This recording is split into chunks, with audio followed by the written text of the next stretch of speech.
안녕하세요. 오늘도 사연 살롱을 찾아주셔서 감사합니다. 결혼 5년차 여성이에요. 배낭여행자들 사이에서 전설처럼 내려오는 말이 있어요. 현재 내가 짊어지고 있는 배낭의 무게는 내 업보의 무게와 같다. 여행을 준비하다 보면 가방에 이것저것 많이도 챙겨 넣게 되잖아요. 꼭 필요해서 넣는 것도 있지만 대개는 혹시 필요하지 않을까 하는 생각에 욕심을 부리는 건데요. 정작 배낭을 짊어지고 여행을 하다 보면 그렇게 후회가 될 수가 없어요. 시종일관 어깨를 꽉 짓누르는 엄청난 가방 무게에 당장 벗어 던지고 싶은 마음이 굴뚝 같아지거든요. 그놈의 욕심이 즐거워야 할 내 여행을 지옥처럼 만들어버리는 거죠. 어쩌면 인생도 이와 같은지도 모르겠어요. 그냥 적당히 하면 될 걸 꼭 욕심을 부려서 일을 망쳐버리는 일이 비일비재하니까요. 저희 시아버지도 그런 사람이었어요. 어찌나 욕심이 많은지 결국에 스스로 자기 인생을 망쳐버렸거든요. 며느리로서 시아버지의 아픔을 걱정해 드려야 하는 게 맞겠지만 솔직히 그럴 마음이 손톱만큼도 안 들어요. 오히려 진작 이렇게 됐어야 했다고 생각할 정도죠. 그럼 지금부터 저희 시아버지에 얽힌 저희 집 사연을 들려드릴게요. 저와 남편은 부모님 도움 없이 가정을 이루었어요. 양가 부모님들 형편이 힘들어서 그랬던 건 아니고 저랑 남편이 맞이다 보니까 어릴 때부터 다른 사람한테 기대기보다는 내 손으로 처리하는 게 익숙해서 그런 거였죠. 사실 저는 아직도 이해가 안 돼요. 왜 자식이 결혼을 하는데 왜 부모가 노후 자금을 깨서 집을 해주고 빚까지 져가며 혼수를 해줘야 하는지 말이에요. 결혼을 한다는 건 부모 그늘을 벗어나 독립을 한다는 의미인 거잖아요. 그런데 왜 시작부터 부모 도움을 받는 거죠? 제 주위 사람들만 봐도 결혼할 때 부모한테 도움받는 걸 너무 당당하게 생각하더라고요.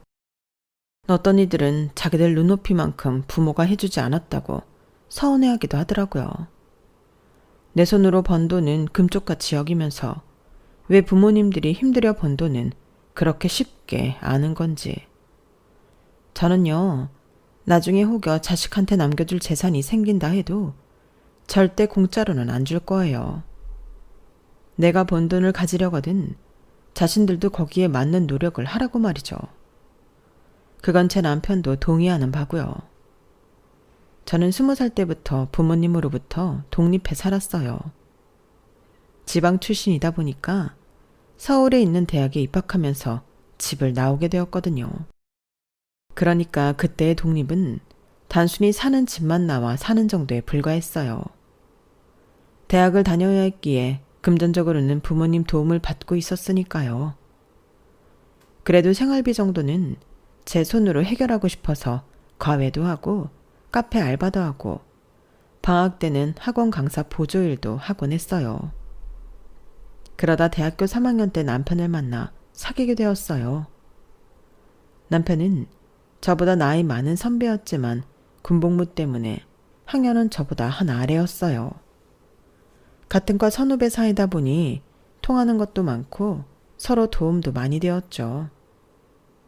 둘 다 맞이다 보니 빨리 자리를 잡아야 한다는 강박이 조금 있었는데 그래서 일찍 결혼을 결정하게 되었어요.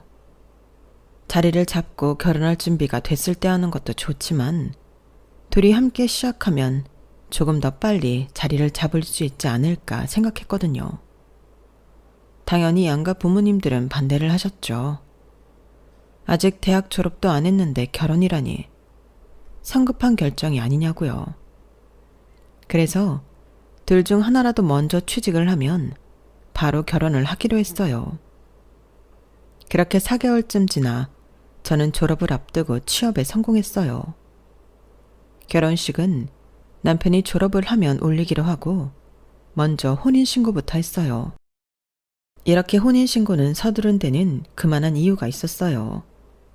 첫 번째 이유는 그 무렵 시부모님이 지인으로부터 펜션을 헐값에 인수받아 펜션 사업을 시작하게 되셨는데 지역이 서울 근교가 아니라 남해 쪽이었어요. 시동생은 군복무 중이라서 상관없었지만 남편은 서울에 있는 대학에 다니고 있었기 때문에 갑자기 살 곳을 구해야 했죠. 어차피 이렇게 된 거 따로 집을 구할 거 없이 혼인신고하고 제 원룸에서 함께 살기로 한 거예요.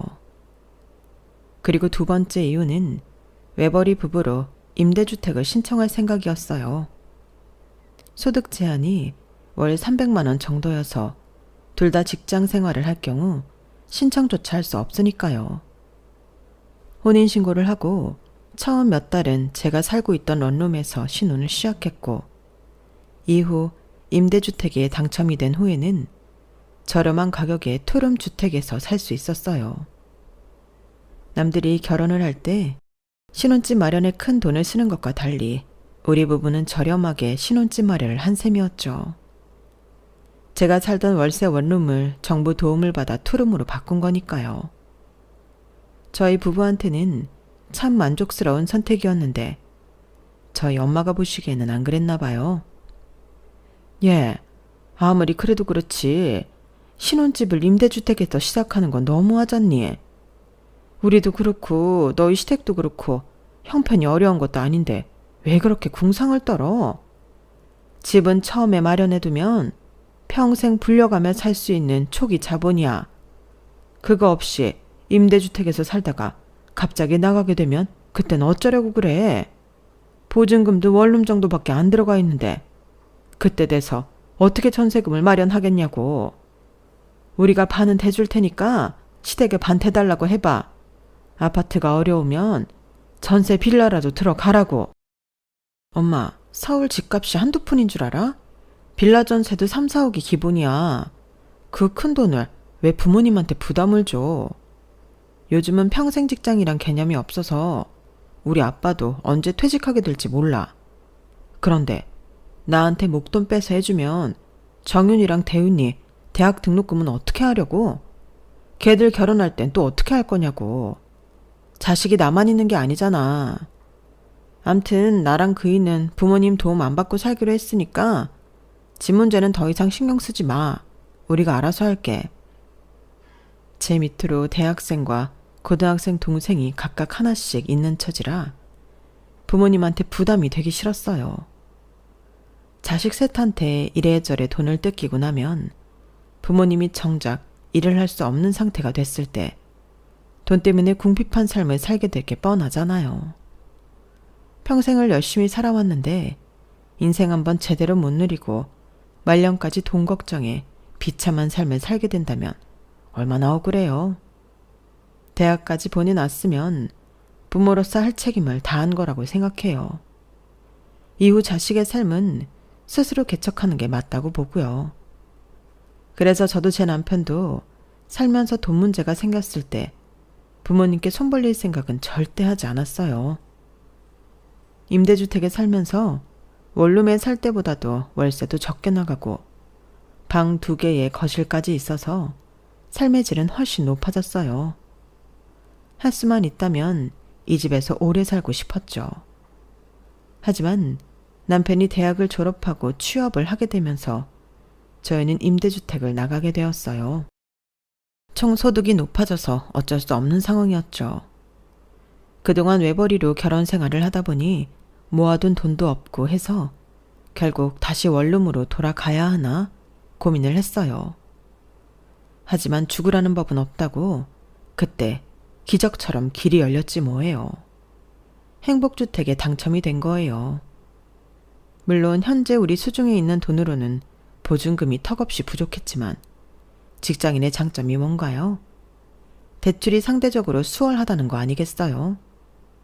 주거래 은행에 가서 상담을 받아보니 남편네 회사가 좋아서 그런가 남편 앞으로 대출을 받는 게 금액도 많이 나오고 이자도 훨씬 좋더라고요.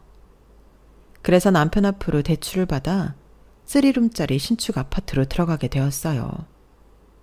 최대 10년까지 거주를 할 수가 있어서 10년 동안은 집 걱정을 안 하게 된 거죠.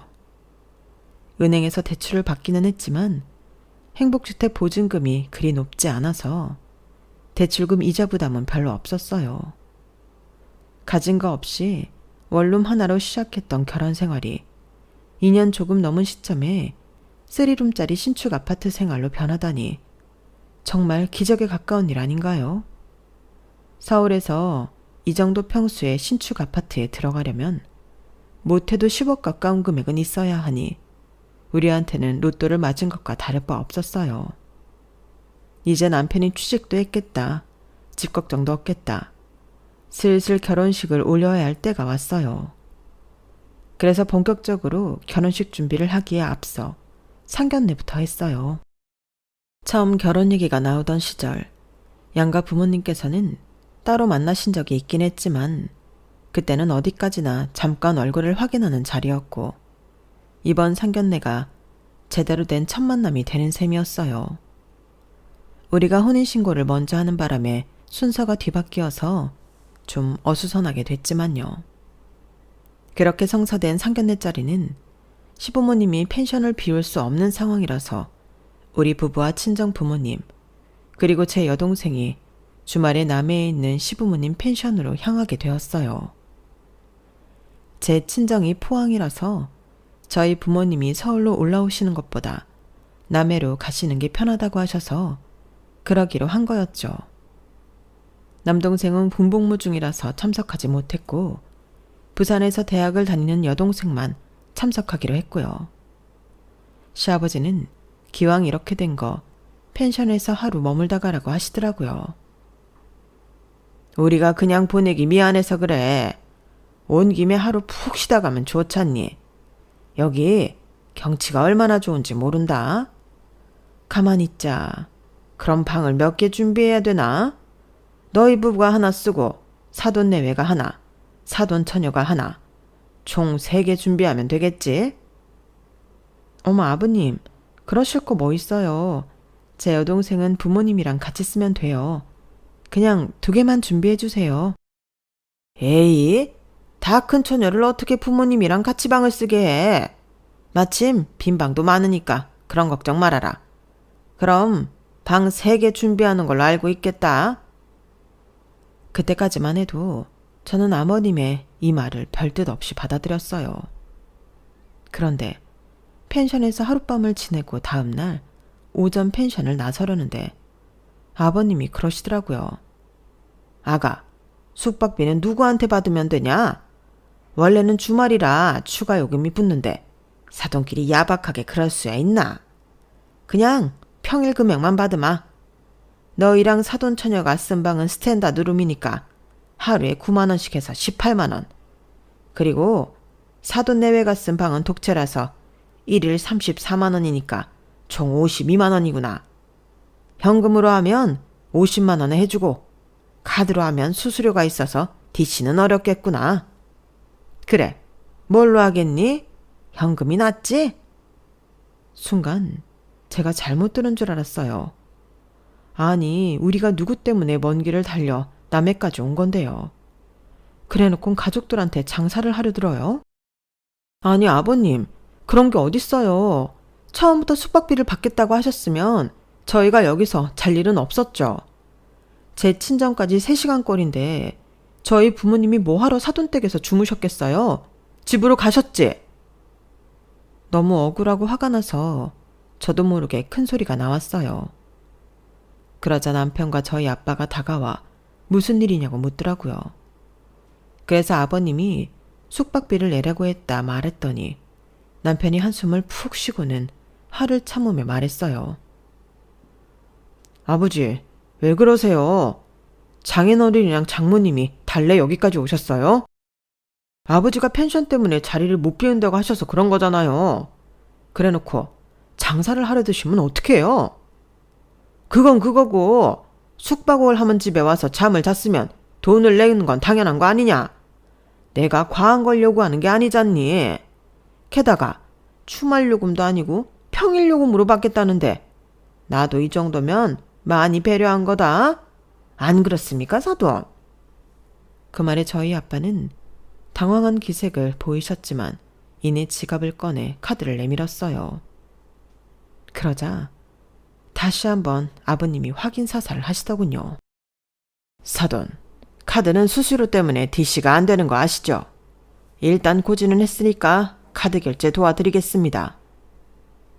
아버님은 저희 아빠 카드를 받자마자 얼른 결제를 해버렸어요. 저희 부부는 아빠 차를 얻어 타고 진주역까지 와서 KTX를 타고 서울까지 왔어요. 진주역까지 향하는 차 안에서 아무도 숙박비에 대한 얘기는 하지 않았어요. 물론 다들 그 일로 신기가 불편하기는 했지만 그 얘기를 꺼냈다간 싸움이 날 게 뻔했기에 말을 참았던 거죠.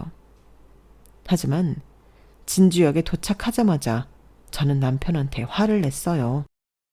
아버님이 어떻게 이럴 수가 있냐고 말이죠. 물론 남편 잘못이 아니라는 건 알지만 그때는 남편한테라도 화를 내지 않으면 도저히 화가 가라앉지 않겠더라고요. 그런데 제 남편이 참 괜찮은 사람인 게 이런 경우 자기도 화가 나니까 날카롭게 반응하기 마련이잖아요. 하지만 제 남편은 그러지 않더라고요. 묵묵히 제 화를 다 받아주곤 제 화가 조금 누그러지자 조용히 안아주더라고요. 미안해. 내가 우리 아버지 대신해서 사과할게. 그리고 장인어른이 내신 숙박비는 내가 장인어른께 연락해서 계좌로 보내드릴게. 자기가 돈이 어딨어. 매달 용돈 타서 쓰는 처지에. 설마 나 몰래 비상금 만들어 놓은 거야? 아니야. 용돈 모아둔 거야. 됐어. 용돈이 얼마나 한다고 한 푼 두 푼 모은 걸 쓰게 해. 생활비에서 처리할 테니까 걱정하지 마. 그리고 앞으로는 아버님 댁에서 절대 잠은 안 잘 거니까 당신도 그렇게 알아. 알았지? 뻔히 아는 용돈인데 벼룩의 간을 빼먹지. 어떻게 그 돈을 쓰게 해요. 그래서 생활비를 쪼개서 내기로 했어요. 그런데 아빠가 끝까지 안 받으시겠다고 하는 거예요. 펜션에 가보니 손님도 없는 것 같더라며 힘들 때 서로 돕고 살아야 하지 않냐고 하시면서 말이죠. 그래서 그 일은 그냥 덮기로 했어요. 그런데 저희 결혼식을 하고 몇 달 지나서 전 세계적으로 큰 사건이 벌어진 거예요. 코로나 창궐이었죠. 처음엔 이러다 금방 괜찮아질 거라는 안일한 안심을 했는데 이게 점점 확산이 되더니 결국 직장도 재택근무로 바뀌고 대중시설 대부분이 셔터를 내리게 된 거예요.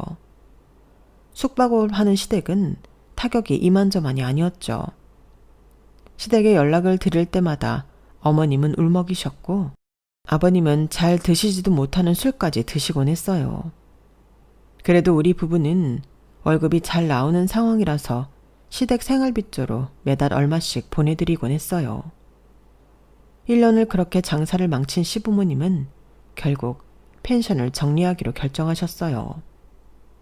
하지만 부동산에는 저희 시아버지 말고도 많은 숙박업소 사장님들이 펜션이며 모텔 등 내놓으신 참이라서 펜션을 사겠다는 작자는 나서지 않았죠.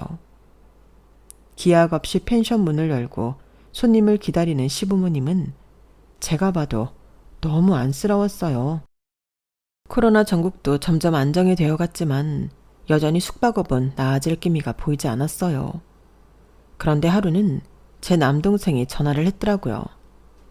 누나, 사돈 어른이 하시는 펜션 말이야. 그거 아직 안 팔렸어? 다름이 아니라 내가 한번 맡아서 해볼까 해서 말이야. 뭐? 네가 펜션을 하겠다고? 학교는 어쩌고? 아니, 그보다 네가 돈이 어디 있어서 펜션을 해? 그동안 큰 누나한테는 말 안 했는데 나 학교 그만두려고. 엄마랑 아빠한테도 말씀드려 놓은 상태야. 군생활하면서 생각 많이 해봤는데 나는 공부 쪽은 아닌 것 같아. 차라리 더 늦기 전에 장사 쪽으로 나가는 게 나을 것 같아. 그동안 내가 주식이랑 코인으로 모은 돈이 한 5천 정도 있거든.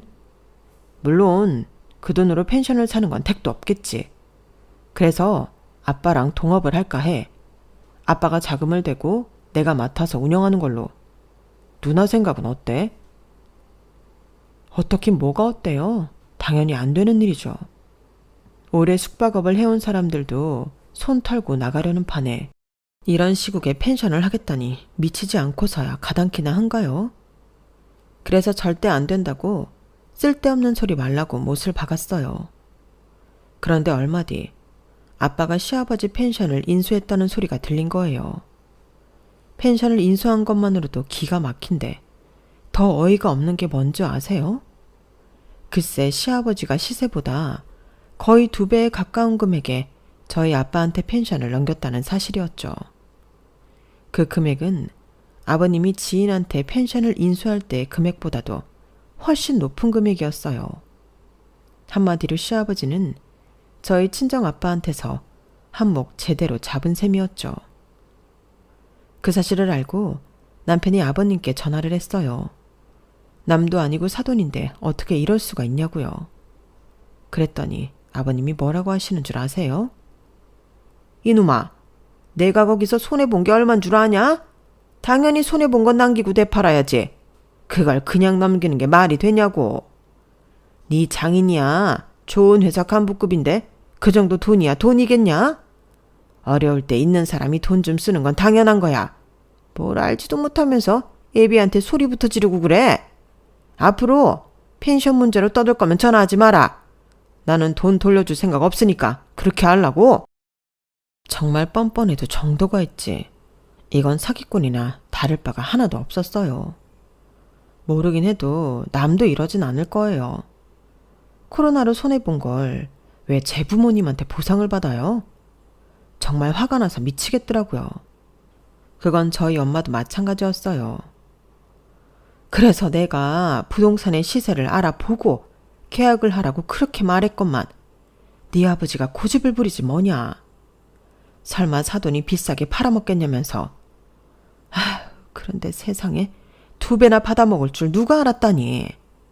얘, 네가 시아버지한테 얘기 좀 해봐. 사람이 양심이 있어야지. 이 어려울 때 팔이 날리던 펜션을 인수해준 사람한테 이럴 수가 있는 거니? 그이가 진작 전화했지. 시세대로만 받고 차액 돌려달라고 몇 번이나 전화해서 부탁했는데도 절대 안 된대. 자기가 손해본 거 생각하면 이것도 싸게 넘긴 거라나? 우리 아버님 완전 도둑놈 심보라니까.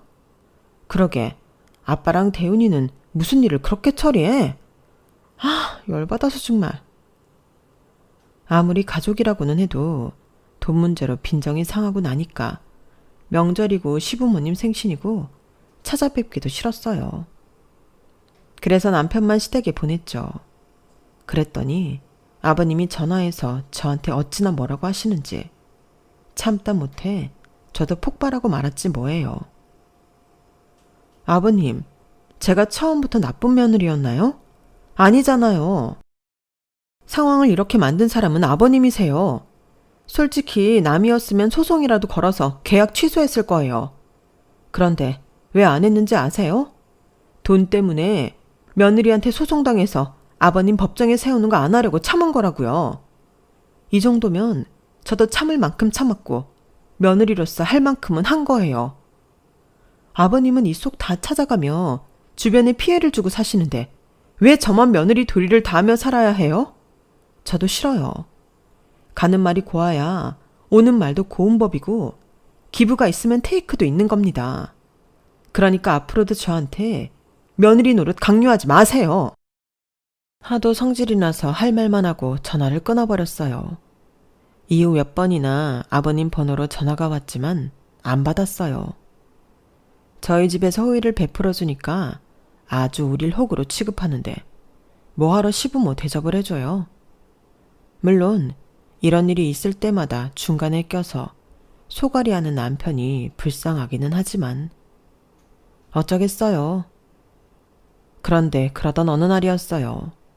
어머님이 연락도 없이 저희 회사로 찾아오셨더라고요. 평소 어머님께는 악감정이 없었지만 초록은 동색이란 생각에 어머님의 방문도 달갑진 않더라고요. 그런데 네 시아버지가 너희 친정에 못할 짓 한 거 안다. 변명 같지만 나도 그러지 말라고 수도 없이 말렸다. 이제 와서 이런 말 한다고 무슨 소용이겠냐만 그래도 사과는 해야 할 것 같아서 찾아왔어. 너무 늦은 감이 있지만 아무 준비 없이 말만 사과한다고 뭐가 달라지겠니? 이거 준비하느라 생각보다 시간이 많이 걸렸지 뭐니. 이거 받아라. 어머님이 내민 종이봉투에는 5만 원권 현금 다발이 들어있었어요. 좋게 수천만 원은 돼 보이더라고요. 내가 마련할 수 있는 돈이 이것밖에 없구나. 그래도 염치불구하고 가져온 거니까 받아주렴. 사돈네외 찾아뵙고 직접 전해드리는 게 맞겠지만 면목이 없기도 하고 내가 찾아가면 불편하실 것 같아서 너한테 주는 거야. 나 대신 친정부모님께 대신 전해다오. 죄송하다고 전해드리고. 어머님, 이게 무슨 돈이에요?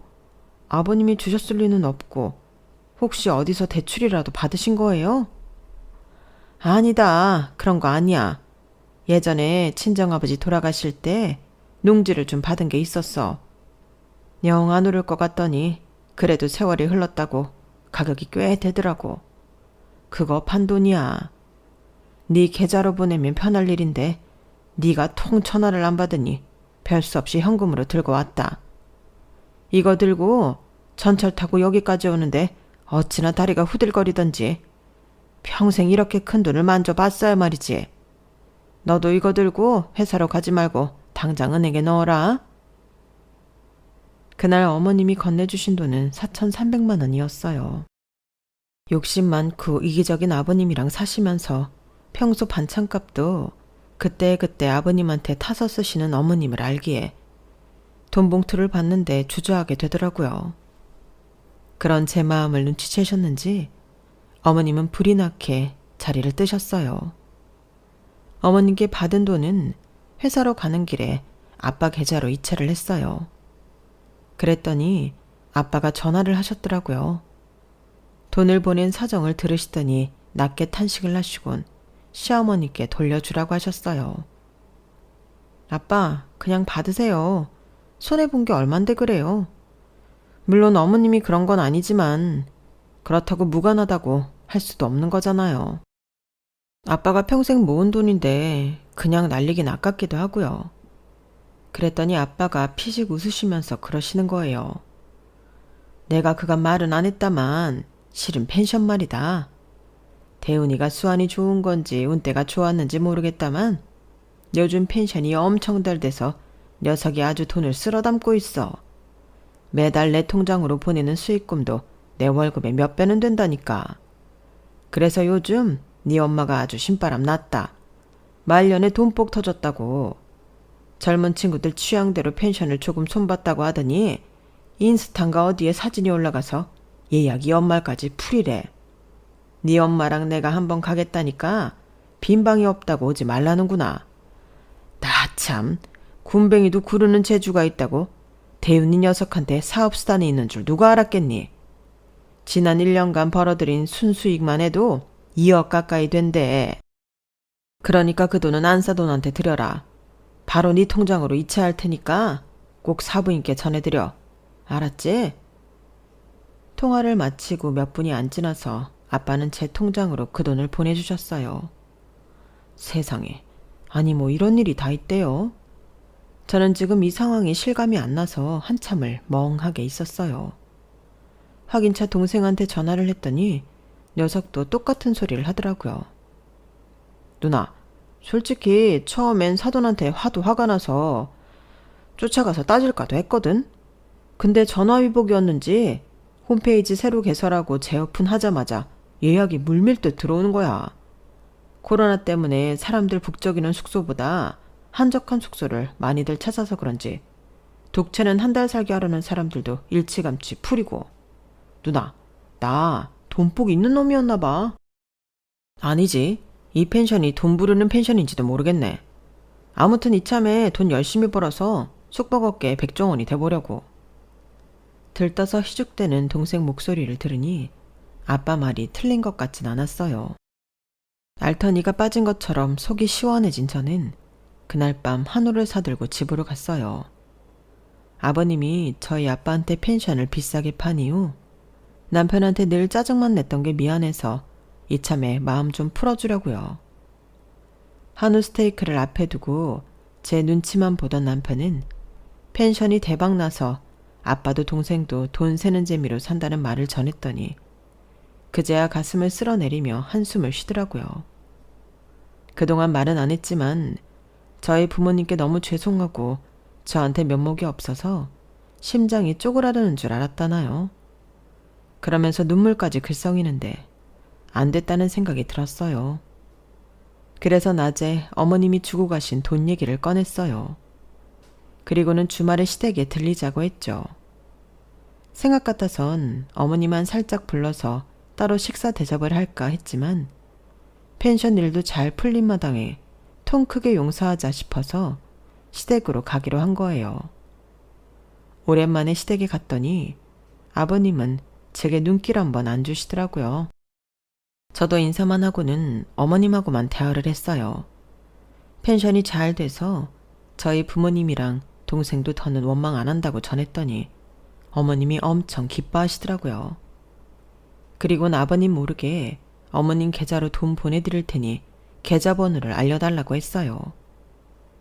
그랬더니 어머님은 한사코 안 받으시겠다고 거절을 하시고는 나중에 돈 필요해지면 말하겠다고 일단 가지고 있으라고 하더군요. 그런데 이게 또 신의 한 수가 된 거예요. 그게 무슨 소리냐고요? 펜션이 잘 된다는 소리를 들은 시아버지가 얼마 뒤 제 친정으로 저희 아빠를 찾아간 거예요. 이유는 하나였어요. 펜션을 다시 되팔라는 거였죠. 그런데 더 웃긴 게 뭔지 아세요? 딱 시세만큼만 돈을 내겠다고 하더래요. 그러자 저희 엄마가 그 소리를 듣고는 화가 나서 한 소리 하셨어요. 그걸 말이라고 하는 겁니까? 아니, 사람이 양심이 있어야지. 우리한테 2배 가까이 풀려서 팔아놓곤 판금액의 반값에 내사겠다고요? 아유, 이게 무슨 도둑놈 심보입니까? 사돈은 우리가 호구로 보입니까? 안사돈, 말이 좀 지나치십니다. 호구라뇨. 사람을 뭘로 보고 그런 소리를? 그리고 말입니다. 사람 말은 끝까지 들어야 오해가 없는 법이에요. 그러니까 내 얘기 끊지 마시고 끝까지 잘 들어보세요. 내가 바깥사돈한테 그만큼의 돈을 받은 건 펜션 가격 외에 권리금을 얹었기 때문입니다. 조그만 구멍가게를 팔 때도 다들 권리금은 받고 팔지 않습니까? 권리금은 파는 사람의 뜻에 따라 많이 받을 수도 있고 적게 받을 수도 있는 겁니다. 그러니까 내가 마치 사돈한테 사기를 친 것처럼 말씀하지 마세요. 그러면 제가 너무 섭섭합니다. 하는 말 하나하나마다 사람 복장 터지게 하는 재주가 있는 아버님 때문에 저희 엄마는 주먹으로 가슴을 팍팍 치시며 숨만 몰아쉬었어요. 그런데도 아버님은 멈추지 않고 펜션을 되팔라는 압박을 해대셨죠. 그러자 그때까지 점잖게 계시던 저희 아빠가 서랍에서 수첩을 꺼내셨어요. 그리고는 이렇게 말씀하셨죠. 아무리 사돈지간이라고 해도 이 정도로 몰상식하게 나오는 사람한테 끝까지 예의를 지킬 이유는 없을 것 같습니다. 이보세요, 사돈. 세상 사람들이 사돈만큼 머리가 좋지 않아서 사돈한테 속아주는 게 아닙니다. 사돈의 얕은 장깨에 속아주는 건 어쩌면 인정일 수도 있고 동정일 수도 있어요. 그런데 그걸 이용하려고 만들면 상대도 어쩔 수 없는 겁니다. 안 그래도 사돈한테 얘기를 해야 하나 고민을 했는데 그럴 필요가 없어졌네요. 웃돈을 붙잡한 게 권리금이라고 주장하시니 어쩔 도리가 없겠습니다만 이건 어떻게 생각하십니까? 아빠는 수첩 안에 들어있던 몇 장의 사진을 건넸어요. 그건 생활 쓰레기와 공사 후 남은 폐자재를 실어 나르는 트럭 사진이었어요. 이게 뭔지 아십니까? 우리가 펜션을 인수한 뒤 뒷마당에서 나온 쓰레기입니다. 수풀이 우거져서 일찍 발견하지 못했는데 그 안에 이렇게 많은 쓰레기들이 들어있더군요. 온갖 벌레들과 모기, 구더기까지 득실거려서 이걸 치우고 복구하는 데 든 돈만 수천만 원이 들어갔어요. 변호사에 일하는 친구놈한테 물었더니 이건 전 주인한테 소송을 통해 배상받을 수 있다고 하더군요. 이참에 나는 배상을 받아야겠습니다. 아, 그리고 펜션은 팔 생각이 없습니다. 이런 헐값에 팔아야 할 이유도 없고요. 그러니까 되도 않는 소리 마시고 쓰레기 치운 값이나 내놓으시죠. 그러자 시아버지는 눈알을 굴리며 뱀 혓바닥같이 혀를 날름거리며 횡설수설을 해댔고 듣다 못한 저희 아빠는 시아버지를 집에서 내쫓으셨어요. 그리고 얼마 뒤 아빠는 변호사 친구분을 통해 시아버지한테 소송을 걸었어요. 소송 금액은 쓰레기 치운값 외에도 그로 인해 영업을 할 수 없었던 날수와 정신적 고통에 따른 피해 보상까지 포함돼서 애초에 아버님께 청구했던 금액의 2배 이상이 되었어요. 빼도 박도 못하는 증거 앞에 시아버지는 이번에도 꼼수를 부리려 소송을 취하하고 대화로 협상하자고 했지만 아빠는 그대로 소송을 진행하셨어요. 결국 시아버지는 소송에도 져서 꼼짝없이 돈을 토해내게 되었죠. 그런데 이게 왜 어머님의 돈이 신의 한 수가 된 것과 상관이 있냐 궁금하시죠? 그건 바로 그 돈이 어머님이 중요한 소송을 하는데 변호사 비용으로 쓰여졌기 때문이에요. 저희 아빠와의 법정 소송이 끝나고 얼마 뒤 어머님이 이혼 소송을 시작하셨거든요. 그동안 아버님께 받았던 인간 이하의 대우와 폭력, 외도, 그 밖에 여러 가지 이유를 근거로 말이에요. 결국 아버님은 재산 분할은 물론 위자료까지 어머님께 드려야 했어요. 결국 아버님은 욕심을 부리다가 돈도 잃고 황혼의 이혼까지 당하고 두 아들한테도 절연을 당하면서 홀로 쓸쓸히 살게 되셨죠. 1년이 지난 지금까지 우리 부부 사이에서 나온 손주 얼굴도 못 보신 채 말이에요. 어머님은 시동생과 함께 살고 계신데 조만간 반찬 가게를 차리실 거라고 하시더라고요. 한번 상에 오른 반찬엔 젓가락도 안 되던 아버님 때문에 삼시세끼 온갖 반찬을 다 만들어 오셨던지라 반찬 만드는 건 자신이 있다시네요. 저도 어머님 음식 솜씨는 인정하는지라 모르긴 해도 반찬 가게가 잘 될 거라 생각합니다. 우화 중에 그런 게 있잖아요. 뼈를 물고 통나무 다리를 건너던 개가 물에 비친 자신을 보고는 그 뼈마저 뺏으려고 입을 벌렸다가 자신이 가지고 있던 뼈다귀마저 물속에 떨어뜨리고 잃고 말았단 얘기요. 저희 아버님이 딱 그 개랑 똑같은 꼴이 된 셈이죠. 베풀 생각은 않고 자기 욕심만 채우려 드는 사람은 결국 자기 꾀에 인생을 망치지 않나 생각합니다. 세상에 혼자 잘난 사람은 없는 법이니까요. 지금까지 제 사연을 들어주셔서 감사합니다. 여러분의 매일매일이 건강하시고 행복하시길 바랍니다. 여러분, 사연 댓글에 응원과 현명한 조언 부탁드려요. 좋아요와 구독은 저에게 큰 힘이 됩니다. 오늘도 좋은 일 가득하세요.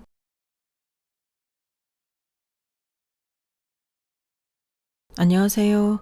오늘도 사연 살롱을 찾아주셔서 감사합니다.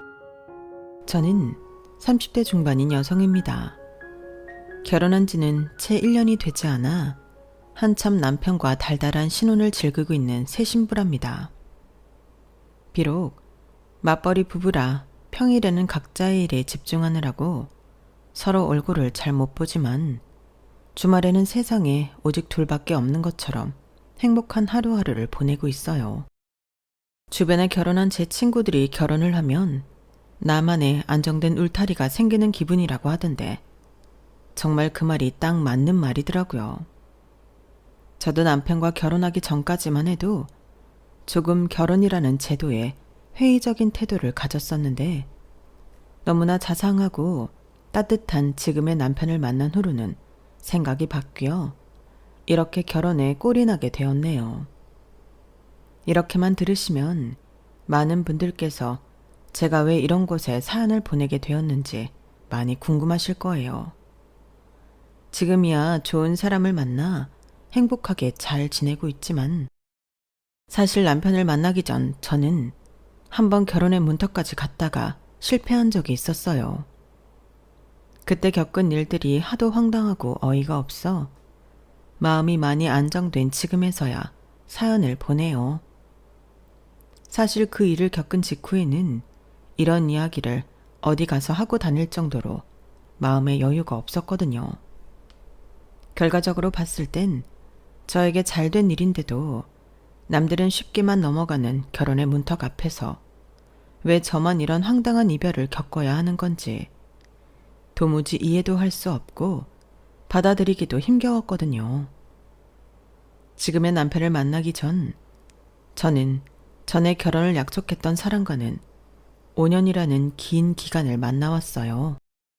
사귀기 전에 알고 지냈던 기간까지 치면 20대 시절의 절반 이상을 누구보다 의지하고 가깝게 지내온 만큼 자연스럽게 그 사람과 앞으로의 미래까지 그리게 됐죠. 저랑은 다르게 똑부러지고 자기 밥그릇은 기가 막히게 잘 챙기는 야무진 사람이라 좀 더 의지했던 것 같아요. 제가 심리적으로 무너지는 순간마다 이성적으로 절 붙잡아 줬기에 저의 단점을 보완해 줄 수 있는 사람이라는 생각이 들었어요. 저희 부모님도 남자친구가 그런 사람이라 좋아했고요. 오빠, 우린 언제 결혼할까? 응? 결혼? 무슨 벌써 결혼 얘기야. 나야 그렇다 쳐도 넌 나이도 아직 어리잖아. 29인데 어리긴 뭐가 어려. 나도 이제 슬슬 결혼 준비는 해야지. 우리 사귀기도 오래 사귀었고. 야, 아직 앞자리 2면 한참 남았지. 요즘 사람들 다 결혼 늦게 하는 거 몰라? 여자들도 앞자리 3 찍어야 결혼할까 말까 얘기한다던데. 너는 뭐 벌써 결혼 타령이냐? 그거 뭐 조금 더 빨리 한다고 우리한테 뭐가 더 떨어지기를 하나. 더 좋을 것도 없는데 뭐하러 서둘러. 좋은 게 왜 없어. 우리 어차피 이렇게 지내는 거 하루라도 빨리 결혼해서 집도 합치고 같이 살고 하면 좋지 않아? 매번 이렇게 밖에서 만나는 거 힘들 때도 있잖아. 그리고 남자들이야 별 차이 없을지 몰라도 여자들은 아니지. 애 가지려면 1년이라도 빨리 결혼해서 신혼 즐기고 아이 계획 세우는 게 낫대. 출산도 출산인데 낳고 나서 육아할 때 체력이 한 살 한 살 다르다고. 아니, 우리가 애를 낳을지 안 낳을지도 모르는데 무슨 벌써부터 그런 걱정을 해. 막말로 우리 사이에 애가 안 생길 수도 있는 거잖아. 응? 그게 무슨 소리야? 오빠는 결혼하면 아이 가질 생각이 없어? 애는 무슨 애야. 나 아직 결혼 생각조차 안 해봤어. 이렇게 갑작스럽게 다 추진하려고 하니까 나야말로 좀 당황스럽다. 넌 나이만 차면 그냥 결혼하는 거야? 애도 낳고? 너 뭐 준비는 됐어? 무슨 준비? 경제적 준비건 마음의 준비건 다 됐냐고. 설마 대책 없이 나한테 결혼하자고 조르는 건 아니지? 아니, 조르다니. 오빠, 무슨 말을 그렇게 해? 우리가 그런 얘기를 본격적으로 나눠본 적은 없지만 난 당연히 오빠랑은 결혼하는 거라고 생각했어. 그래서 많은 액수는 아니지만 결혼 자금도 어느 정도 모아뒀고 마음의 준비는 진작 다 해놨지. 근데 오빠는 아니었나 보네. 오빠 뭐 나랑 결혼하는 거 말고 다른 인생의 계획이 있었나 봐? 가볍게 미래를 그려보기 위해 꺼내본 이야기라 솔직히 남자친구가 이런 반응일 거라곤 상상도 못했었기 때문에 저도 기분이 확 상하더라고요. 돌이켜 생각해보니 남자친구는 한 번도 저랑 이야기할 때 결혼이라거나 미래에 대해서 두루뭉술 하게라도 한 번을 얘기해 본 적이 없더라고요. 늘 이야기를 꺼내고 상상하는 쪽은 제 쪽이었어요. 그걸 깨닫고 나니 더 비참해지더라고요. 5년이나 사귀었는데도 저와 미래를 꿈꾸지 않는다고 생각하니 지난 세월들이 허무하게 느껴지고 두려웠어요. 그때까지만 해도 제가 이 사람 말고 다른 좋은 사람을 만날 수 있을 거란 생각을 전혀 못했거든요. 그래서 저도 모르게 그 자리에 주저앉아서 엉엉 울었어요. 이러면 안 된다 생각이 들면서도 배신당한 기분에 눈물이 절로 솟구치더라고요. 남자친구는 당황했는지 얼른 저를 안아줬지만 이미 상처받은 마음은 쉽사리 나아지지 않더라고요. 왜 그래? 울지 마. 난 그냥 우리가 한 번도 결혼 얘기를 해본 적 없었는데 갑자기 네가 결혼이니 애니 그런 얘기를 꺼내서 좀 당황했던 것뿐이야. 나랑 한 번도 생각 안 해본 거지? 우리가 결혼 얘기를 안 하긴 뭘 안 해. 내가 늘 했었는데. 오빠가 제대로 안 들어서 그런 거겠지. 알겠어. 미안해. 네가 결혼을 원하는 줄은 몰랐어. 오늘 알았으니까 나도 오늘부터 제대로 진지하게 한번 생각해 볼게. 어? 그러니까 울지 마. 지금 생각해보면 제가 당시 그 사람을 많이 좋아했었나 봐요. 참 사랑이 뭔지.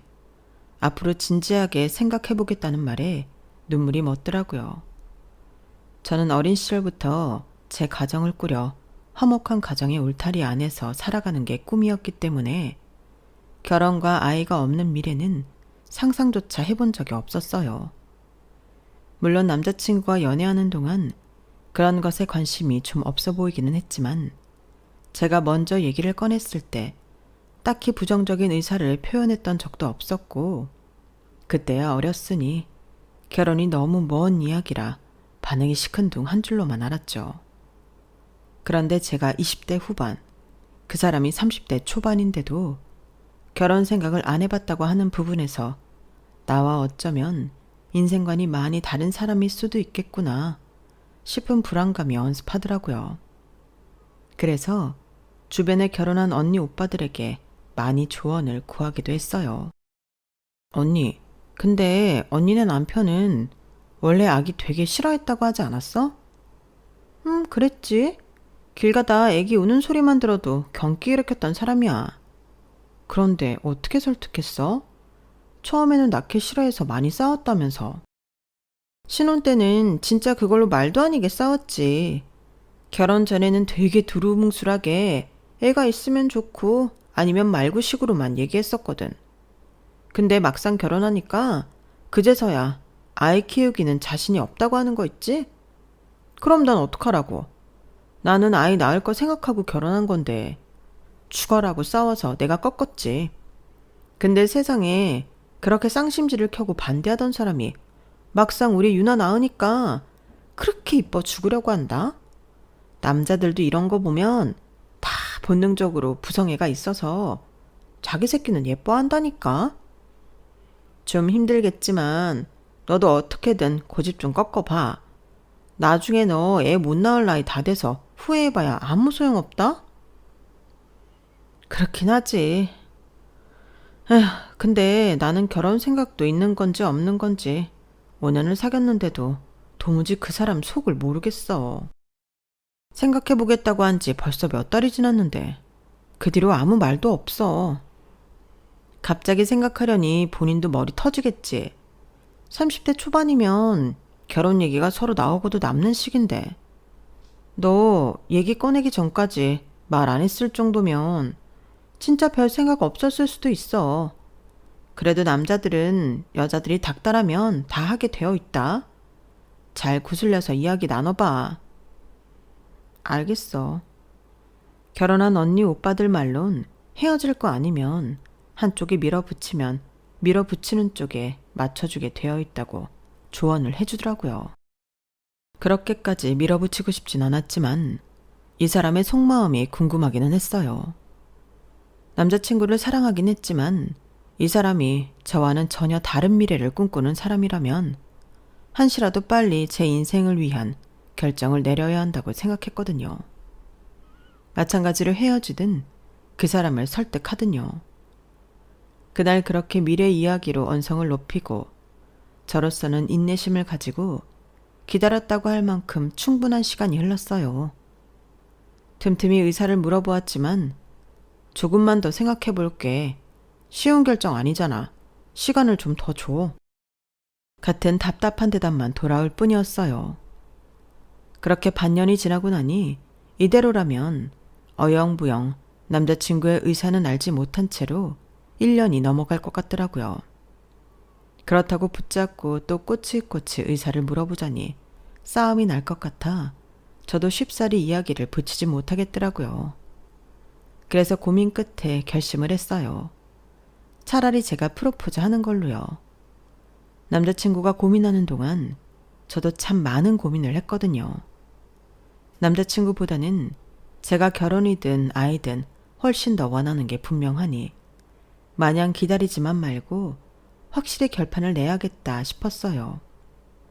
그냥 묻기만 하면 회피만 하니 차라리 결정적으로 프로포즈를 하면 대답을 확실하게 해줄 것 같았어요. 요즘은 옛날처럼 꼭 남자만 프로포즈 하는 게 아니라 여자도 남자에게 프로포즈를 많이 하는 추세라 별로 거리낄 건 없었죠. 그렇게 남자친구와 잠깐 여름 휴가로 떠난 국내 여행에서 저는 호텔에 프로포즈 이벤트를 미리 준비해뒀어요. 방은 저희가 도착하기 전부터 미리 예쁘게 꾸며져 있었고 남자친구가 먼저 키로 문을 열고 들어가는 순간 저는 뒤에서 폭죽을 터뜨렸죠. 방에 불이 들어오자 남자친구는 휘둥그레한 얼굴을 했어요. 이게 뭐야? 뭐긴 프로포즈지. 오빠, 나랑 결혼해 줄래? 저는 준비해왔던 시계를 꺼냈어요. 평소에 남자친구가 좋아하던 브랜드의 시계였죠. 정말 저 나름대로 큰맘 먹고 준비한 이벤트였어요. 남자친구는 아니나 다를까 시계를 보자마자 감격에 찬 얼굴로 저를 껴안더라고요. 아니, 뭐 이런 걸 다 준비했어. 오빠가 하도 대답을 안 해주니까 답답해서. 나랑 결혼해 줄래? 그 와중에도 남자친구는 쉽사리 바로 대답을 하지 못하더라고요. 솔직히 자존심이 확 상했지만 묵묵히 남자친구의 대답을 기다렸어요. 어차피 거절을 당하더라도 결판을 내기 위한 거나 다름없었던 프로포즈라 제가 달게 받았었어야 했죠. 그래, 내가 너무 많이 망설였지. 너도 나도 이제 곧 결혼 정년기에 접어드는 나이이기도 하고 나도 너처럼 오래 만난 여자는 처음이야. 결혼하자. 프로포즈는 남자가 해야 하는데 이렇게 먼저 용기 내줘서 정말 고마워. 내가 앞으로 정말 잘할게. 약간의 침묵 끝에 남자친구의 입에서 나온 대답은 정말 감동적이었어요. 그 잠깐의 침묵이 어찌나 길게 느껴지는지 저는 혹여나 거절당하는 거 아닐까 싶어서 정말 불안하고 초조했어요. 남자친구의 대답을 듣고 나서야 긴장감이 확 풀리면서 울음이 터지더라고요. 왜 울어? 내가 미안해. 우리 결혼해서 행복하게 살자. 앞으로 행복하게 살 일만 남았어. 다시는 안 울릴게. 그만 울어. 그렇게 약간의 우여곡절 끝에 저희는 양가 부모님께 결혼의 뜻을 알리고 본격적인 결혼 준비를 시작하게 됐어요. 오랫동안 사귄 사이라 양가 부모님께서 서로의 존재를 알고 있기는 했지만 가끔 남자친구를 집에 데리고 와 고기를 구워 먹이던 저희 엄마와는 달리 남자친구네 부모님께서는 결혼도 안 한 여자친구를 소개받는 걸 많이 불편해하고 꺼려하셨어요. 그래서 저는 한 번도 남자친구네 부모님을 뵌 적이 없었죠. 됐어. 어차피 결혼하면 보기 싫어도 봐야 하는데 뭐하러 결혼 전부터 봐? 차라리 잘 된 거야. 너 그거 인사 한 번 가면 매년 생신이니 명절이니 아예 모른 척 할 수 있어? 그것도 그것대로 말 나온다? 차라리 어색하고 낯선 사이로 지내는 게 나아. 혹시나 남자친구네 부모님께서 저를 마음에 들어하지 않으시거나 할까봐 미리 눈도장도 찍어두고 잘 보이고 싶었는데 부담스럽다는 이유로 도무지 저에게 그런 틈을 내어주지 않으시더라고요. 주변 친구들도 결혼 전부터 굳이 예비 시부모까지 챙길 필요는 없다고 해서 그냥 그런 대로 지내왔는데 확실히 갑자기 인사를 드리러 간다고 생각하니 조금 마음의 부담이 확 오더라고요. 오빠는 좋겠네. 우리 엄마랑 이미 친하니까 긴장도 안 해도 되고. 야, 그래도 긴장되지. 긴장이 어떻게 안 되냐? 뭐 우리 엄마야 이제 와서 반대할 리도 없고 나는 두 분 다 처음 뵙는 거고 또 혹시 모르니까. 에이, 무슨 그런 말을 해. 괜찮아. 내가 다 말 잘해놨으니까 걱정하지 마. 알겠어. 그렇게 불안 반 설렘 반으로 제가 먼저 예비시댁에 인사를 드리러 갔어요. 오빠에게 물어서 어머님이 좋아하신다는 꽃과 아버님이 좋아하신다는 얼그레이 케이크까지 주문 제작해서 찾아뵈었죠. 전 나름대로 옷차림도 신경을 많이 썼고 깍듯하게 예의를 지키려고 노력을 많이 했어요. 제가 너무 긴장을 한 탓인지 분위기가 빠르게 화기애애해지진 않았지만 각고의 노력 끝에 식사가 끝나고 티타임을 할 때쯤에는 그래도 얼어있던 분위기가 한층 풀렸죠. 어머님 아버님께서도 그게 느껴지셨는지 조금씩 저를 친근하게 대하기 시작하셨어요. 남자친구의 어린 시절 자랑부터 당신들께서 아들을 얼마나 애지중지 키우셨는지 뭐 그런 이야기들을 한참 늘어놓으시다가 화제가 저로 바뀌었어요. 저에 대해 이것저것 물으시길래 성실하게 대답해드리고 있는데 예상치 못한 질문이 훅 들어오더라고요. 아, 맞다. 아버지가 돌아가셨다면서? 네? 아, 네. 이런 거 물어봐도 되나? 어쩌다 돌아가신 거야? 그 질문을 들으니 정말 반사적으로 남자친구를 쳐다보게 되더라고요. 왜냐하면 제가 이 이야기를 꺼내는 것 자체가 너무 상처라 불편하게 여기는 주제였고 그만큼 예민하게 굴고 스트레스 받는다는 걸 남자친구는 알고 있었기 때문에 당연히 이 점에 대해서는 눈치껏 미리 부모님께 이야기를 드렸을 거라 생각했거든요. 사실 이건 정말 꺼내기 어려운 이야기지만 저희 친정 아빠께서는 제가 중학생 때 간 여름 휴가에서 바다에 빠진 저를 구하시려다 돌아가셨어요. 구조대원이 빨리 발견을 해서 전 살았지만 아빠는 갑자기 높아진 파도 때문에 구조되는데 시간이 지체되어 숨을 거두신 후에야 겨우 찾을 수가 있었어요. 정말 어디 재난 영화에나 나올 것 같은 모습이지만 그게 저에게는 실제로 일어난 일이었고 아직까지도 정말 꿈처럼 비현실적이면서 한편으로는 어제 일어난 일처럼 생생하기도 해서 말로 꺼내는 게 무척이나 힘들었어요. 제가 그 사건을 직접 입으로 뱉으면 그게 너무 저한테 일어난 일이라는 게 사실적으로 느껴져서 패닉이 왔거든요. 그 사건으로 인해 저는 바다도 오랫동안 못 쳐다보고 바닷가 근처로는 가지도 않게 되었어요. 물놀이라면 경기를 일으킬 정도로 공포스러워했고요. 친한 친구들조차도 저와 정말 가까운 소수만이 아는 사이였고 남자친구와도 3년을 만난 끝에야 겨우 사실대로 이야기를 꺼낼 수 있었을 정도로 저에겐 정말 예민한 이야기였어요. 남자친구 쪽에서 알아서 시부모님께 이야기를 전달했다거나 그렇지 않더라도 나서서 이런 질문은 제지해 주기를 원했는데 남자친구는 멀뚱하게 입 다물고 가만히 있더라고요. 솔직히 좀 짜증이 치밀었지만 결혼을 하고 가족이 되어야 하는 자리에 거짓말이나 둘러대는 건 좋지 않다는 생각이 들어 그냥 이번 한번 마음 단단히 먹고 이야기해야겠다고 생각했어요.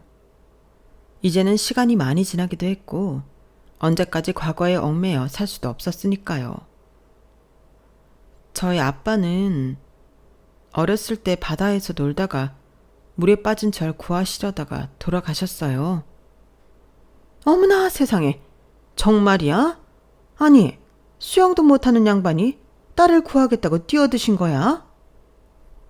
별로 이 주제에 대해 자세히 이야기하고 싶지 않았는데 시어머니께서 호들갑을 떨며 물어보시니 대답 안 하고 넘어가기도 난감하더라고요. 아니요, 아빠는 수영을 잘하셨는데 갑자기 파도가 높아져서 휩쓸리셨어요. 구조대원은 뭐하고? 그럼 너는 어떻게 살았어? 너 구하고 돌아가신 거야? 어머님, 죄송한데 이 이야기는 너무 자세히 하고 싶지는 않아서요. 이야기하면 자꾸 그때 생각이 나서 조금 힘들어요. 아유, 그래. 미안하다. 근데 이런 경우는 내가 처음 봐서 그래. 아니 세상에, 아무리 살다 보면 별일이 다 있다지만 어떻게 돌아가셔도 그렇게 돌아가시니?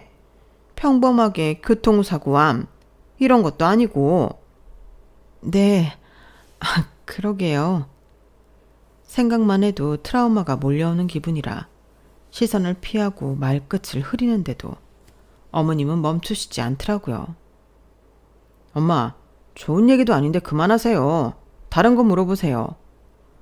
아유, 그래, 미안하다. 어디 가서 잘 들을 수 없는 얘기다 보니 궁금해서 나도 모르게. 그래, 딴 얘기하자. 남자친구는 제 상태가 이상하다는 걸 알아차렸는지 뒤늦게 나서더라고요. 그제서야 저는 숨막히는 아빠 얘기를 그만두고 다른 이야기로 넘어갈 수 있었어요. 그래도 한동안 살짝 멍하더라고요. 어떻게 시간이 흘러갔는지도 모를 만큼 정신없이 그렇게 첫인사가 끝나갈 때쯤이었어요. 어머님이 갑자기 저를 손짓으로 조용히 부르시더라고요. 얘, 정말 미안하다만 그래서 너는 어떻게 살았다고? 내가 이거 모르고 넘어가면 밤에 잠이 안 올 것 같아서 그런다. 네? 그렇게 얘기하기 싫은 티를 냈는데 마지막까지 저를 붙잡고 기어이 그걸 물어보시니 정말 황당하고 어이가 없더라고요. 제 표정이 눈에 띄게 안 좋아지니 멀리서 남자친구가 뭔가 눈치챘는지 얼른 저를 데리러 오더라고요. 얼른 가자. 데려다 줄게. 저는 집으로 돌아가는 차 안에서 정말 펑펑 울었어요. 남자친구도 연신 미안하다며 사과를 했지만 모든 게 밉고 원망스러웠어요. 한편으로는 제가 이런 집에 시집을 가는 게 맞는 걸까? 고민이 되더라고요. 이런 제 마음을 읽은 건지 남자친구가 선수를 치더라고요. 설마 오늘 일 때문에 나랑 결혼 안 하겠다거나 그런 건 아니지? 결혼하면 저럴 일 절대 없게 내가 잘할게. 엄마가 워낙 궁금한 걸 못 참는 성격이라 그래. 오늘 일은 내가 대신 사과할게. 처음엔 정말 결혼을 다시 생각해봐야 하나 싶을 정도로 화가 나고 당황스러웠는데 시간이 지나 남자친구의 위로와 설득을 듣다 보니 마음을 다잡자는 쪽으로 기울었어요. 남자친구가 어머님께 민감한 부분은 저 대신 이야기하기로 했고 궁금한 부분이 해결되면 저한테 다시는 그 질문에 대해 꺼낼 일이 없을 거라는 게 그 사람의 의견이었어요. 듣다 보니 틀린 말도 아닌 것 같고 결혼 상대의 가정사에 대해 알고 싶은 마음도 어느 정도는 이해됐기에 마음을 잘 추스르려 노력을 했죠. 그렇게 잠시 중단될 뻔했던 결혼 준비가 이어져 상견례 날까지 왔어요. 그날은 저보다도 엄마가 더 떨려 하시더라고요. 아, 정말 괜히 책 잡히면 안 되는데 엄마 어떠니? 괜찮아? 완전 괜찮아. 너무 예쁜데? 내가 본 엄마 중에 오늘이 제일 예뻐. 그래, 다행이다. 아빠 없다고 은근히 무시할까봐 엄마라도 고급스럽게 차려입고 가야 우리 딸이 시집살이 좀 덜하지. 에이, 그런 게 어딨어. 나 시집살이 절대 안 할 거야. 걱정하지 마요, 엄마. 엄마 속상하게 할 일 절대 없어. 그래, 하도 별난 시댁이 많으니 딸 가진 엄마로서 마냥 안심하고 있을 수만은 없어서 그래. 걱정 마시고 같이 편하게 다녀와요. 나도 처음엔 긴장 많이 했는데 그래도 생각보다 친근하게 대해주는 분들이셨어. 그치?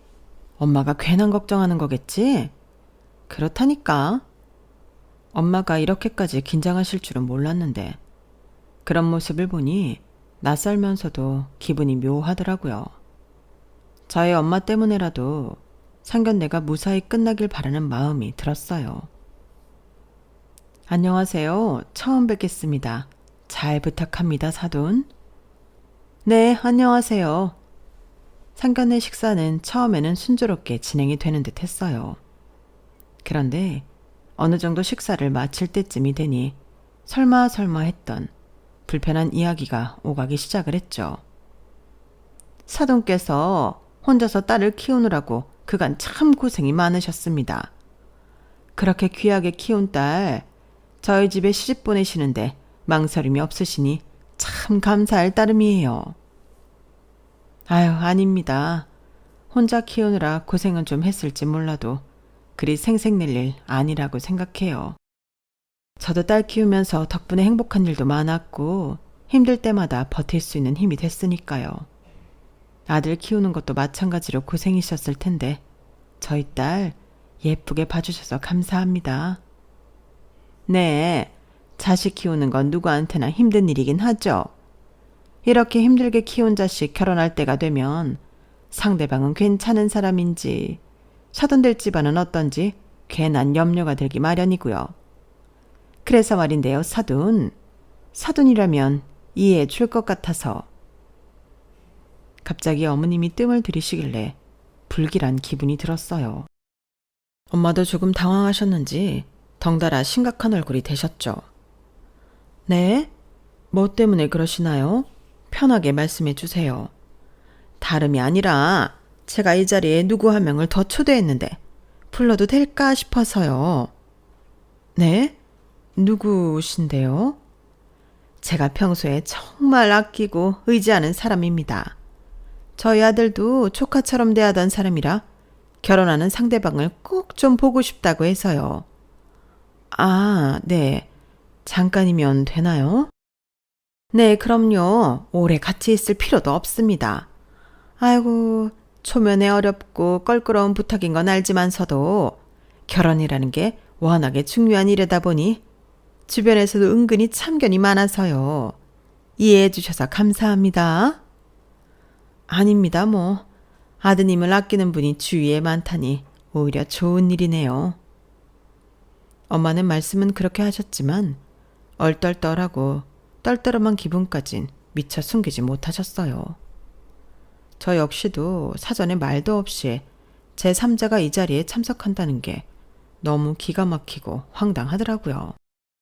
말없이 예비 신랑을 쏘아보니 자기도 모르는 일이라는 듯 어깨만 으쓱 하더군요. 어이가 없어 헛웃음이 나오려는데 뒤이어 등장한 사람의 정체에 하마터면 욕이 튀어나올 뻔했어요. 치렁치렁하게 긴 머리에 한눈에 튀는 붉은 한복을 입고 온 그 사람은 누가 봐도 무당 같았어요. 여기 앉아요. 여기 앉아. 아, 이쪽은 저랑 절친한 언니인데 이 언니가 좀 미래를 잘 보거든. 결혼하기 전에 원래 사주, 궁합 같은 거 많이들 보잖아요. 그런데 그것보다 정확한 게 신점이랑 관상이거든. 내가 이 언니 말 듣고 큰일 피한 게 한두 번이 아니라서. 어차피 안일 인연이면 결혼 전에 헤어지는 게 나으니까 이해들 해주실 수 있지요? 아니 어머님, 제가 지금 상견례하러 왔지 면접 보러 온 건가요? 저희 엄마도 계신 앞에서 지금 무당이 웬 말이세요? 이런 사람을 이 자리에 데리고 올 거였으면 사전에 언지를 해주셨어야죠. 언지를 하면 찬성은 할 거고 내가 그렇게 못할 부탁한 것도 아니고 아까 말한 대로 이 언니는 나랑 친한 사람이야. 꼭 무당이라서가 아니라 나는 이 언니랑 엄청 가깝고 내 인생의 큰일은 다 이 언니가 봐줬는데 어떡하라는 거니? 결혼을 그냥 넘어가라고? 약간 말다툼처럼 언성이 높아지자 엄마께서 제 팔을 가만히 잡아당기셨어요. 저도 엄마 앞에서 이런 모습 보이고 싶진 않았지만 솔직히 이 정도면 예비시댁에서 추태를 부린 거 아닌가요? 마음에 안 들면 차라리 처음부터 마음에 안 든다고 하면 되지. 무당을 부른 게 꼭 저랑 엄마를 테스트하는 것 같아서 짜증이 확 났어요. 에? 여자애가 기운이 세긴 세네. 응? 예, 너 얼굴 좀 똑바로 보자. 어딜 선녀님 모시는 내 앞에서 큰 소리야, 큰 소리는. 아이고, 어머나 세상에. 무당에 저에게 한 소리를 하길래 빨리 점이나 보고 떨어져라는 마음으로 쏘아봤더니 갑자기 오버를 하며 뒤로 넘어가는 신용을 하더라고요. 시부모님은 잡아주는 신용을 하며 괜찮냐고 하는데 코미디가 따로 없었어요. 왜 그래? 무슨 일이야? 뭐가 보여? 이건 선녀님까지 부를 필요도 없겠어. 딱 관상 보니까 알겠네. 뭐? 관상? 무슨 관상인데? 이거 네 아들이랑 결혼하면 딱 집안 말아먹을 관상이야. 두 사람 합이 안 좋아도 너무 안 좋아. 이 결혼 엎어. 없는 게 서로한테 좋아. 뭐? 정말이야? 다른 방법은 없는 거야? 없어. 나도 웬만해선 이런 말 안 하는데 이건 구판을 해도 안 될 인연이야. 오래 사귀었다며. 아들 일 잘 안 풀리는 거 옆에 딱 유년이 붙어 있어서 그래. 얼른 헤어져 얼른. 전 딱히 사준이 신점이니 믿지도 않았지만 막상 대놓고 그런 말을 들으니 기분이 너무 나쁘더라고요. 그래서 저도 모르게 자리를 박차고 일어나 엄마 손을 잡아 끌었어요. 그런데 엄마가 제 손을 뿌리치더라고요. 설마 이런 취급을 당하고도 엄마가 저를 이딴 집에 시집 보내려는 건가? 실망스러운 기분이 들어 엄마를 돌아봤는데 엄마 시선이 무당한테 꽂혀 있더라고요. 당신이 선녀님을 모시든 신령님을 모시든 상관없지만 남의 집 귀하디 귀하게 키운 딸내미한테 집안 말아먹을 관상이라니 말이면 다야? 막말로 저 집 아들내미 일 안 풀린 건 저 아들놈 문제지 왜 내 딸 탓을 해? 그렇게 따지면 세상 만사 다 남 탓하고 살면 되겠네. 남의 집 귀한 날 와서 혼사 맞고 재수없는 소리만 해대는데 이딴 인간 말 듣고 그동안 큰일 피하면서 살아왔다고? 참, 사돈 수준도 알만하네. 나도 이런 미신이나 맹신하는 집안엔 우리 딸 못 보내니까 결혼 없죠. 미쳤다고 이런 집에 내 딸을 시집 보내? 굴러들어온 복덩이를 제 발로 차는 것도 분수가 있지. 내 딸 아까워도 딸이 좋다니까 참고 보내려고 했더니 선을 넘어도 더럽게 시계 넘네. 뭐라고? 아, 언니 말이 맞네. 아까까지 얌전 떨던 사람은 어디 가고? 저 성질머리 좀 보소. 이제 와서 딸 결혼 못 시킬 것 같으니 본성을 드러내네. 아, 소름 돋아. 인간이 이렇게 겉으로 봐서는 하나도 믿을 구석이 없으니까 내가 점을 보지. 내가 괜히 점 보러 다니는 줄 알아? 다 당신 같은 인간들 피하려고 그런 거야. 삿대질하며 흥분하는 시어머니를 놔두고 엄마께서는 제 손을 잡고 자리를 나오셨어요. 너 이 결혼 절대 안 된다. 나중에 혹시라도 진정되고 나서 날 설득할 생각은 말아라. 저도 그럴 생각 없어요, 엄마. 오늘 일은 무슨 TV 프로그램에 나올 얘기지. 저런 유별난 집에 어떻게 시집을 가요? 진짜 기가 막혀서. 그리고 네 예비 신랑 그것도 아주 몹쓸 놈이야. 그 무당년이 네 욕하고 면박 줄 때 그놈 표정을 유심히 봤는데 별로 기분 상해 보이지도 않고 그러려니 하고 멍청하게 듣고만 있더라. 널 정말 아끼는 사람이 그런 소리를 듣고만 있어? 엄마처럼 화가 나서 날뛰어야 정상이지. 그놈도 안 될 놈이야. 사랑만 받고 살아도 모자랄 우리 딸이 그런 맹한 놈한테 가서 그런 경우도 없는 시부모님으로부터 보호도 못 받고 살 걸 생각하면 안 되지. 절대 안 되지. 뭐 그 무당 사람 볼 줄 알아? 내 나이도 60 가까이 됐는데 사람 척하면 척이야. 하도 황당하고 정신없는 상황이라 예비신랑 표정까지 볼 정신은 없었는데 엄마는 그 와중에 남편이 어떻게 반응하는지를 살피셨나 봐요. 저를 아끼는 사람인지 아닌지를 그 상황을 보고 바로 판단하신 것 같았어요. 그 얘기를 듣고 나니 늘 결혼에 뜨뜻미지근했던 예비신랑의 태도가 떠오르더라고요. 그럴 리 없다고만 생각해 왔는데 역시 이 결혼은 저 혼자 하고 싶어 안달나서 하는 결혼인 건가 싶은 생각이 들어 씁쓸하더라고요. 하지만 저렇게 세계 선을 넘은 이상 저도 남아있던 5년치 전까지 다 털리는 기분이 들었어요. 비록 허무맹랑한 무당의 말일 뿐일지라도 혹여나 결혼을 강행했다가 집이 기울거나 하면 전부 대 탓으로 돌릴 것 같다는 생각도 들고 부부싸움이라도 하게 되면 둘은 인연이 아니라는 말이 평생 머릿속을 따라다닐 것 같더라고요. 상견례가 이렇게까지 망한 이상 저도 더 이상 결혼을 하는 건 무리라는 생각이 들어 파혼을 했어요. 예비 신랑은 몇 날 며칠 붙잡는 척을 하더니 한 달쯤 지나자 금방 나가 떨어지더라고요. 제가 헤어지자고는 했지만 함께 연애해온 시간에 비하면 턱없이 짧은 시간인데 그 시간만 가지고 저를 놓으려고 결심하다니 금방 놓아진다는 게 한편으로는 씁쓸하더라고요. 그래서 정말 인연이 아니겠구나 생각하며 저도 천천히 내려놨어요.